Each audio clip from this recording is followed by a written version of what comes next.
Raghav, school का समय हो गया। जल्दी करो बेटा, मुझे भी मंडी जाना है। मीना, क्या कर रही हो? जल्दी तैयार करो इसे। राघव के पिता घर के बाहर खड़े होकर आवाजें दे रहे होते हैं। थोड़ी ही देर में राघव की माँ मीना और राघव घर से बाहर आ जाते हैं। चलिए पिताजी, मैं तैयार हो गया।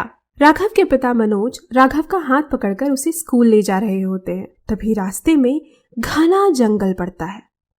पिताजी, वैसे तो मैं अब बड़ा हो गया हूँ। 2 दिन बाद तो मैं पूरे 15 साल का हो जाऊंगा और अब तो मुझे इन घने जंगलों के सारे रास्ते भी मालूम हैं। मैं कल से अकेला आ जाया करूंगा। आपको मंडी जाने में हर रोज देर हो जाती है। राघव की बात को काटते हुए उसके पिता बोलते हैं, बेटा, ये जंगल सुरक्षित नहीं, और जब तक मैं हूँ तुम्हें इन जंगलों से अकेले आना जाना नहीं करने दूंगा। पर पिताजी, मुझे तो ये साधारण से जंगल लगते हैं। बच्चा, हमें हमेशा सतर्क रहना चाहिए। साधारण कब असाधारण बन जाता है पता भी नहीं चलता। अब जाओ, तुम्हारा स्कूल आ गया। अच्छे से मन लगाकर पढ़ना। जी पिताजी। राघव अपने स्कूल चला जाता है और मनोज वापस अपने घर की ओर चल देता है। क्योंकि स्कूल का रास्ता और मंडी का रास्ता अलग अलग होता है, इस वजह से मनोज को मंडी जाने में काफी देर हो जाती है। पैसों की किल्लत इंसान को मजबूर कर देती है। अल्प से अल्प जीवन जीने के लिए शहर से दूर इन जंगलों में गुजर बसर करना पड़ रहा है, ताकि कम खर्चा हो। बस राघव अच्छे से पढ़ाई कर ले, फिर हमारे सारे दुख दूर हो जाएंगे। मनोज स्वयं से ही बातें करते हुए घर की ओर चल रहा होता है। थोड़ी ही देर में वो घर पहुंच जाता है, जहां मीना मनोज का घर के बाहर ही इंतजार कर रही होती है। वो सब्जी के ठेले को तैयार कर रख चुकी होती है। उनपे हर प्रकार की सब्जियां रखी होती हैं। ये अच्छा किया मीना, जो तुमने सारी सब्जियां रख दी। अब मैं सीधा मंडी की ओर जाता हूँ। जी, अपना ध्यान रखिएगा। मनोज मंडी की ओर चला जाता है। कुछ ही समय में मनोज मंडी पहुंच जाता है। मंडी में ग्राहकों की भीड़ कम होती है। मनोज अपनी सब्जी के ठेले को लेकर एक जगह खड़ा होता है। तभी उसका दोस्त बिरजू उसके पास आता है। क्या हुआ मनोज भाई, आज फिर देर? सारे सुबह के ग्राहक आकर चले गए। अब तो पूरे दिन बस बैठना है और शाम में जब कुछ ग्राहक आएंगे तभी कुछ कमाई हो पाएगी।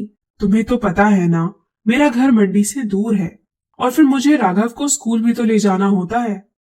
अच्छी बात है मनोज, तुम अपने बच्चे को पढ़ा रहे हो, पर मुझसे तो नहीं होगा ये सरदर्द। स्कूल भेजो, फिर मंडी आओ, ग्राहक ही नहीं मिलेंगे, 4 पैसे नहीं आ पाएंगे तो इनका खर्चा कैसे निकलेगा?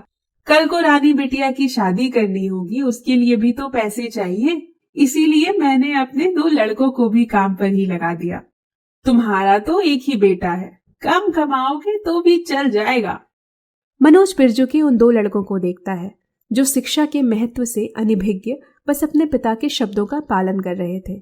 एक लकड़ी बेच रहा था तो दूसरा फल। पर मनोज को अपने बच्चे राघव को एक बेहतर जीवन देना था, ताकि जब मनोज इस संसार में ना रहे तब भी राघव स्वतंत्र रूप से अपना जीवन गर्व से जी पाए।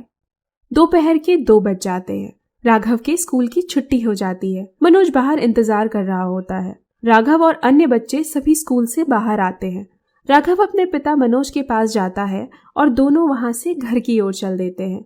जंगलों से गुजरते हुए अचानक मनोज के हाथ पैर काम करना बंद कर देता है, मानो उसे लकवा मार गया हो। पिताजी, क्या हुआ आपको? मनोज जमीन पर गिर पड़ता है। राघव अपने पिता को उठाकर जैसे तैसे घर पहुंचाता है, जहां मीना घर के बाहर ही इंतजार कर रही होती है। ये क्या हुआ इनको? माँ, लगता है कमजोरी से इनके शरीर को लकवा मार गया। मीना और राघव मनोज को घर के अंदर बिस्तर पर लिटाते हैं।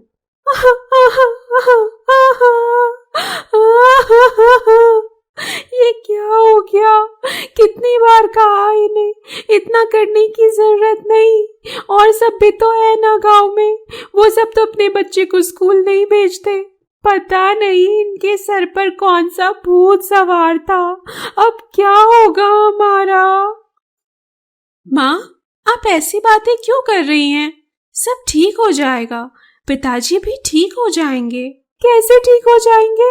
ना यहाँ अच्छा डॉक्टर है और ना ही हमारे पास इतने पैसे कि हम शहर जाएं। राघव शांत उदास होकर घर के बाहर अपने छोटे से खेत में जाकर टहलने लगता है और मीना अपने पति के पास बैठ रोने लगती है।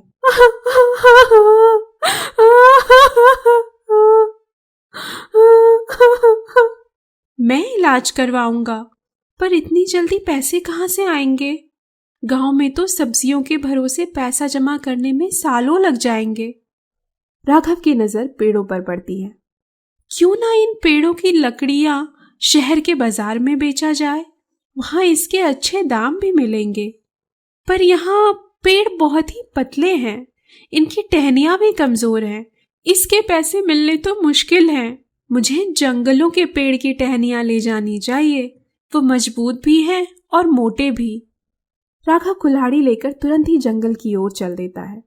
मीना पति के दुख में होती है और लगातार रो रही होती है कि अब उनके भविष्य का क्या होगा। अब वो अकेले कैसे मनोज को और राघव को संभालेगी। अपनी परिस्थिति का शोक करते हुए मीना को ध्यान ही नहीं रहता कि राघव कहाँ है। राघव घने जंगलों में आ चुका होता है, जहां मनोज ने कभी राघव को अकेले नहीं आने दिया। वहां आज राघव मनोज की जान बचाने के लिए और घर की स्थिति को ठीक करने के लिए ये कदम उठा लेता है। राघव पेड़ को काटने लगता है। तभी पेड़ से आवाज आती है, रुको, ये तुम क्या कर रहे हो? ये आवाज कैसी है? कौन है यहाँ पर? मैं हूं, जिसके ऊपर बैठकर तुम मेरी ही टहनियां काट रहे हो।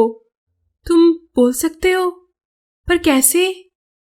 मैं क्या, इस जंगल का हर वृक्ष बोल सकता है, क्योंकि ये मायावी जंगल है। मुझे माफ कर दीजिए, मैं नहीं जानता था कि आप सब में भी प्राण है, पर मुझे लकड़ियां चाहिए जिससे मैं शहर ले जाकर बेच सकूं और उससे जो पैसे आएंगे उनसे अपने पिता का इलाज कर सकूं।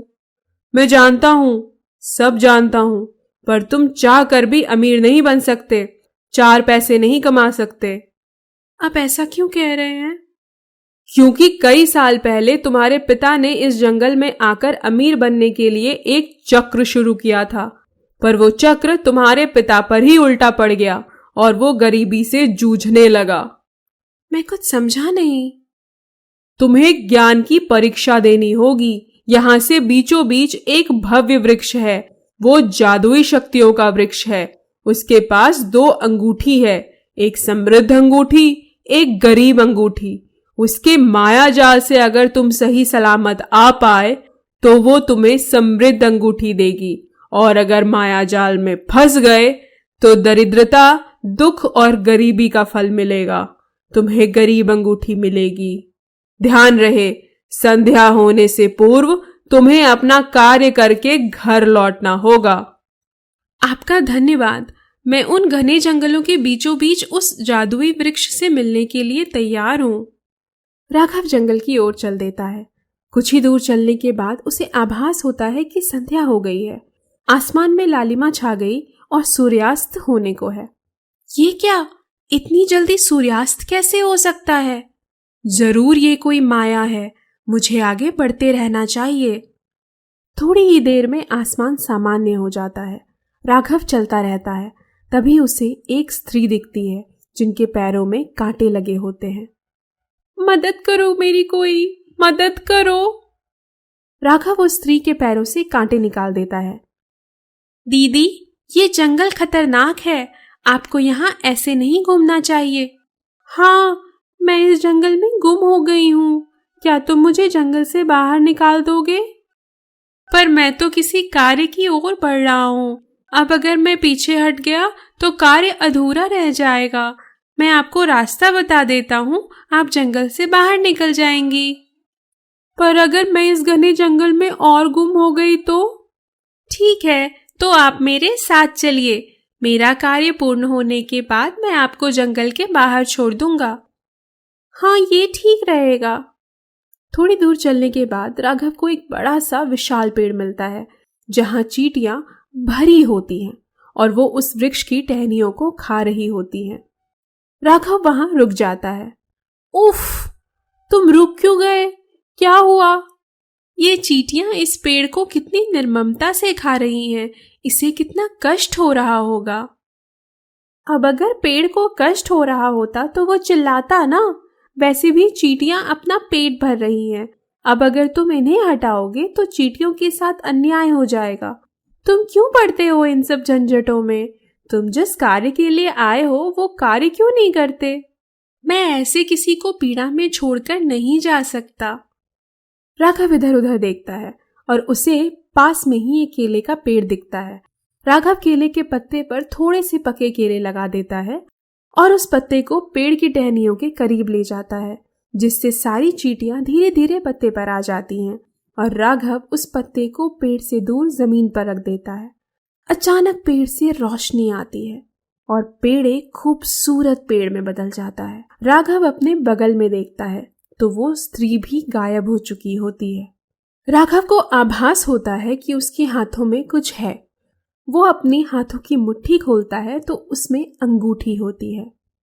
तुमने अपनी बुद्धि का सही उपयोग किया और अपने लक्ष्य की ओर बढ़ते रहे, इसलिए ये समृद्ध अंगूठी तुम्हें मिलती है। पर इसे तुम्हें अपने पिताजी के हाथों में देना होगा, क्योंकि उनके हाथों में मेरी दी हुई गरीब अंगूठी है और वो तब तक नहीं निकलेगी जब तक वो इस समृद्ध अंगूठी को ना पहन ले। और मेरे पिताजी की तबीयत? सब ठीक हो जाएगा, तुम घर जाओ। राघव घर जाता है और अपने पिताजी के हाथों में वो अंगूठी रख देता है। अंगूठी रखते ही पिताजी की उंगलियों से वो सालों पहनी अंगूठी अपने आप निकल जाती है और राघव के पिता ठीक हो जाते हैं। ये तुमने किया राघव, मेरा बच्चा। मुझे पता था तुम कर लोगे, तुम मेरे होशियार बच्चे हो। अब मनोज, राघव और मीना का जीवन सरल हो चुका था। समृद्ध अंगूठी उनकी हर मनोकामना पूर्ण करती। वे एक अच्छा जीवन जी रहे होते हैं और समाज के कल्याण में भी अपना योगदान दे रहे होते हैं। राघव गांव के लोगों के लिए एक प्रेरणा बन चुका होता है। सीख दोस्तों, गरीबी की शुरुआत अल्प विचारों से होती है। हीनता, ईर्ष्या और स्वार्थ से उत्पन्न होती है। राघव ने शिक्षा की पढ़ाई ही नहीं की, उसे गहराई से समझा और अपने जीवन में उतारा, जिस वजह से वो अल्प विचारों से मुक्त हो सका और जादुई वृक्ष के माया जाल को तोड़ सका। शिक्षा हमेशा हमें बेहतर और मजबूत इंसान बनाती है। आशा है आपको ये कहानी अच्छी लगी और हमारी कहानियाँ आपको पसंद आती हैं तो चैनल को सब्सक्राइब और वीडियोस को लाइक करें और जितना ज़्यादा हो सके हमारी वीडियो शेयर करें। इससे हमें और भी बेहतरीन वीडियोस बनाने का प्रोत्साहन मिलेगा।